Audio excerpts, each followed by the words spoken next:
మన ఇన్ఫోసిస్ నారాయణమూర్తి గారు ఒక కొత్త కాల్ ఇచ్చారు. 9 AM to 9 PM for 6 days a week పని చేయాలి.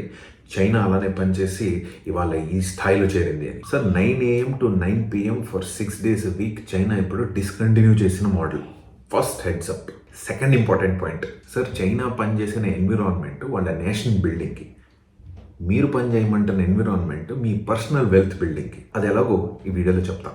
ఒకవేళ ఈ వీడియో మీ దాకా రీచ్ అయితే ఖచ్చితంగా చూడండి. ఫస్ట్గా ఇన్ఫోసిస్ వర్త్ ఏంటో తెలుసుకుందాం. ఇన్ఫోసిస్ లిమిటెడ్ ఉన్న అవైలబుల్ ఇన్ఫర్మేషన్ బట్టి $6.36 trillion ఉంది. అంటే 6,36,000 కోట్ల రూపాయల ఓనర్ సారు. ఇది కేవలం ఒక అఫీషియల్ నెంబర్. వాళ్ళ board of directors, CEOs, CFOs, managing directors అందరికి కలిపి ఇండివిజువల్గా కూడా అసెట్స్ చాలా ఎక్కువ ఉంటాయి. సరే, ఆ విషయం పక్కన పెడదాం. సార్ ఏంటో నేషనల్ బిల్డింగ్ అంటున్నారు. ఎలా కంట్రీని బిల్డ్ చేద్దాం అనుకుంటున్నారు సార్? ఫస్ట్ మీరు చేస్తున్న పని గురించే ఒక డీటెయిల్ అనాలిసిస్ మాట్లాడదాం. ఈ విషయం ప్రతి ఒక్కరికి అర్థం అవ్వాలి. మా అబ్బాయి ఇన్ఫోసిస్లో పనిచేస్తున్నాడు, మా అబ్బాయి టీసీఎస్లో పనిచేస్తున్నారు, లేదా విప్రోలో పనిచేస్తున్నారు అనుకుంటున్నారు కదా. బ్రేకింగ్ న్యూస్ ఏంటంటే ఈ ఇన్ఫోసిస్ కానీ టీసీఎస్, విప్రో ఎన్ని కంపెనీస్ కూడా కేవలం ఒక సర్వీస్ ప్రొవైడర్స్ మాత్రమే. వీళ్ళు ఎటువంటి మ్యానుఫ్యాక్చరింగ్ చేయరు, ఎటువంటి ఇన్నోవేషన్స్ చేయరు. మీ కళ్ళ ముందే ఉంది, మీ చేతిలో ఫోన్ ఉందా, అది ఏ శాంసంగ్, OnePlus, యాపిల్ ఉంటుంది. ఎవరన్నా మ్యానుఫ్యాక్చర్ చేశారా ఈ కంపెనీస్లో? అయితే ఈ కంపెనీస్ చేస్తుంది ఏంటి? సర్వీస్ ప్రొవైడ్ చేస్తున్నారు. ప్రతి సిస్టమ్ నడవడానికి, అది మీరు వాడే ఫోన్ అయినా, మీ బ్యాంక్స్ అయినా, లేదా మీ ఆన్లైన్ షాపింగ్ అయినా, ఇప్పుడు బేసిక్లీ ఇవన్నీ సర్వీస్ ప్రొవైడర్ కంపెనీస్. ఇప్పుడు బ్యాంక్లో ఏదైనా ఒక అప్లికేషన్ వాడుతున్నారు, ఒకరికొకరు డబ్బులు పంపించుకుంటున్నారు అనుకోండి, అది హ్యాంగ్ అవ్వకుండా నడవడానికి రీజన్ కేవలం మీ ఇంటర్నెట్టే కాదు. ఆ బ్యాంక్ సాఫ్ట్వేర్ని అటాక్ అవ్వకుండా, ఆ బ్యాంక్ సాఫ్ట్వేర్ని కాపాడుకుంటూ నడపడానికి ప్రతి కంపెనీ, ప్రతి బ్యాంకు ఒక సర్వీస్ ప్రొవైడర్కి ఈ పనప్ప చెప్తుంది. ఇక్కడి నుంచి నాకు ఇంతమంది యూజర్స్ ఒక అకౌంట్ నుంచి ఇంకో అకౌంట్ డబ్బులు పంపిస్తున్నారు, అది స్మూత్గా, స్విఫ్ట్గా, వితౌట్ ఎనీ ప్రాబ్లం ట్రాన్స్ఫర్ జరిగేలాగా చూడు, ఇదే నీ పని. సో బేసికలీ ఈ బ్యాంక్ అప్లికేషన్ వీళ్ళది కాదు, ఈ అమెజాన్ వీళ్ళది కాదు, కానీ ఆ బ్యాక్ ఎండ్లో చిన్న ట్రాఫిక్లో కంజెషన్ రాకుండా చూసే పని ఈ సర్వీస్ ప్రొవైడర్స్ది. వీళ్ళు ఏం చేస్తారు? కాలేజెస్కి వెళ్ళి తండోపతండాలుగా కొన్ని లక్షల్లో ఎంప్లాయీస్ని హైర్ చేసి పెట్టుకుంటారు, బెంచ్ మీద పెట్టుకుంటారు. ఎందుకంటే వీళ్ళకి కాంట్రాక్ట్స్ దొరుకుతూ ఉంటాయి. ఓ బ్యాంక్ వచ్చో, ఇదిగో ఈ ట్రాన్సాక్షన్కి ఏం ప్రాబ్లం రాకుండా చూసుకో.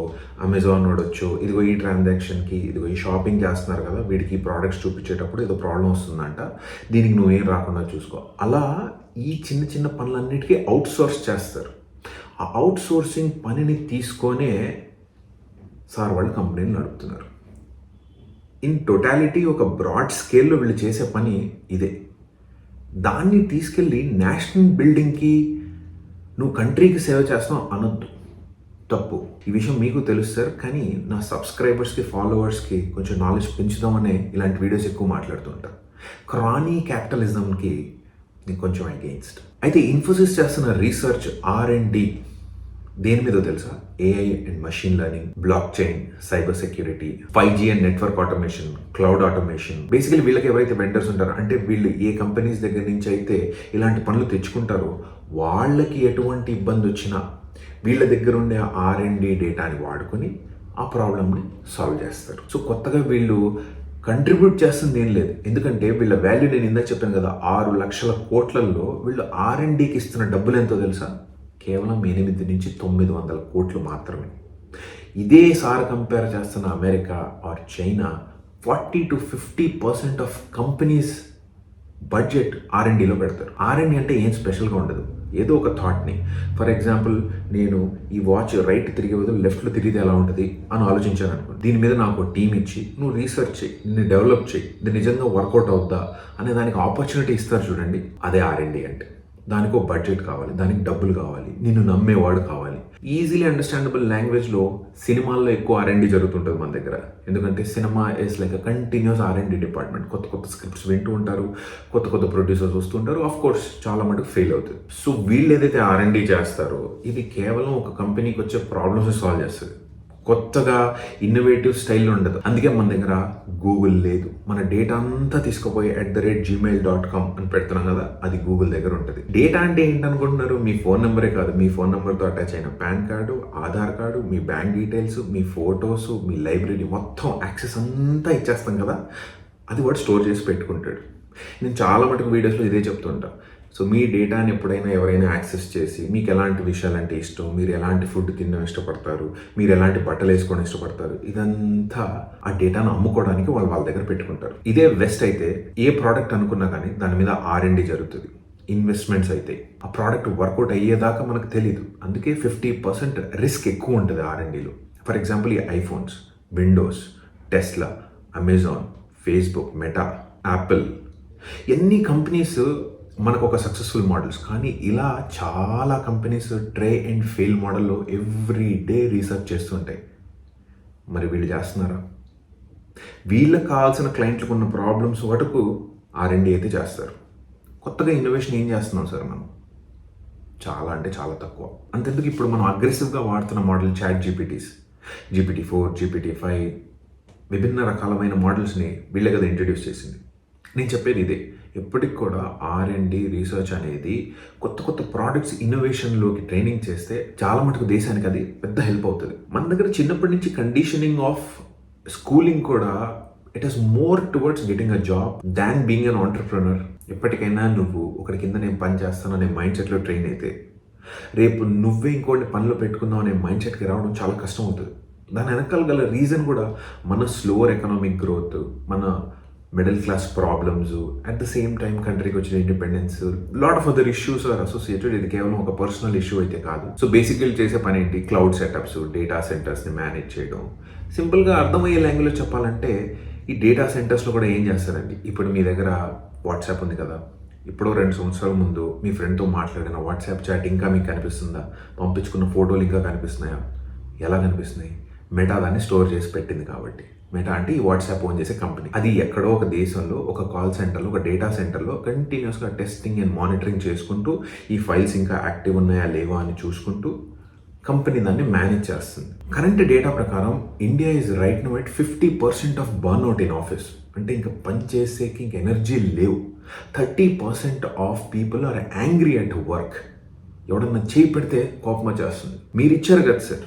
ఇప్పుడు ఇలా మాట్లాడే ప్రతి బిజినెస్ మ్యాన్కి ఒక చిన్న డేటా అనలిటిక్ చెప్తున్నాం. ఇండియా ఆల్రెడీ వీక్కి 50 to 55 అవర్స్ పనిచేస్తుంది. ఇదే China 46 to 48 hours, America 38 to 40 hours, Germany కేవలం 34 అవర్స్. ప్రతి కంట్రీ మనలో కన్నా పైన ఉంది. అందుకే అనేది ఎప్పటికి కూడా నెంబర్ ఆఫ్ అవర్స్ చూడొద్దు, ప్రొడక్టివిటీ చూడండి. ఇవాళ మీరు అనుకున్న టాస్క్ అయిందా లేదా, అది గంటలో అయిందా 10 గంటల్లో అయిందా?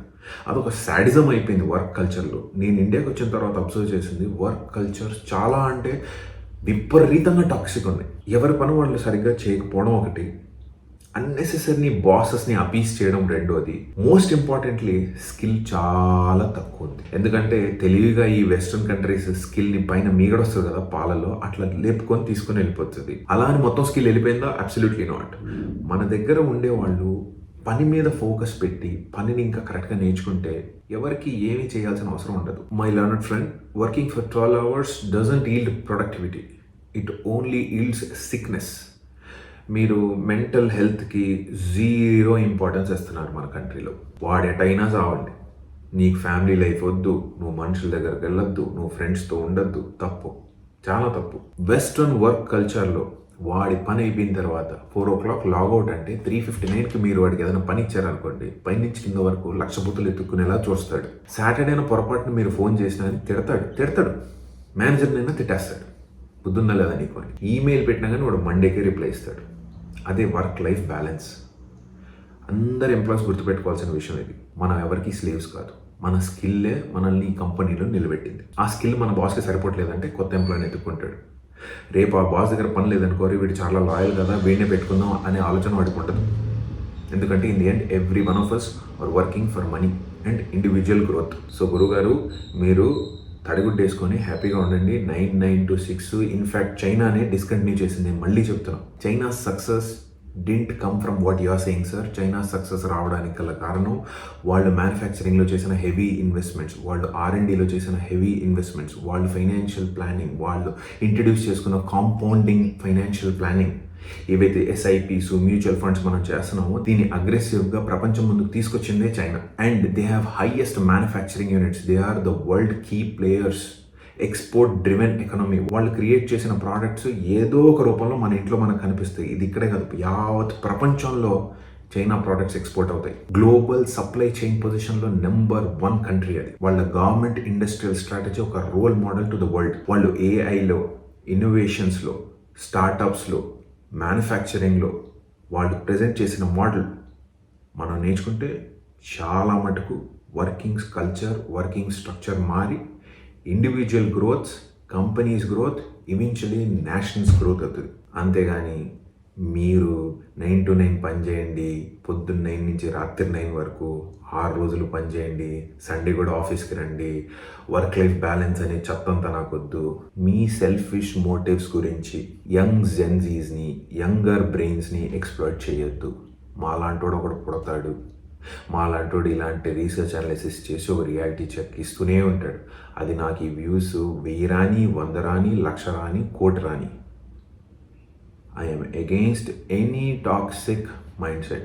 This is crony capitalism. At the same time, ఇన్ని 1,00,000 కోట్లు ఉన్న వాళ్ళు ఏదైనా ఇన్నోవేషన్లో ఇన్వెస్ట్ చేసి, ప్రోడక్ట్ బిల్డింగ్ చేసి, కంట్రీని బిల్డ్ చేస్తే వెల్ అండ్ గుడ్. బట్ లేదుగా, అన్ని అసెట్స్లోకి వెళ్తాయి, వీళ్ళ పర్సనల్ గ్రోత్లోకి వెళ్తుంది. వాళ్ళు అందులో ఖర్చు పెట్టిన దాని మీద కొంత మటుకు జిఎస్టీ గవర్నమెంట్కి వెళ్తుంది. హ్యావింగ్ సెడ్ దట్, మీరు as a viewer build your skill and don't be slave. Don't be a partisan to a company. Don't have to. There is no need. Thank you for watching. Jai Hind.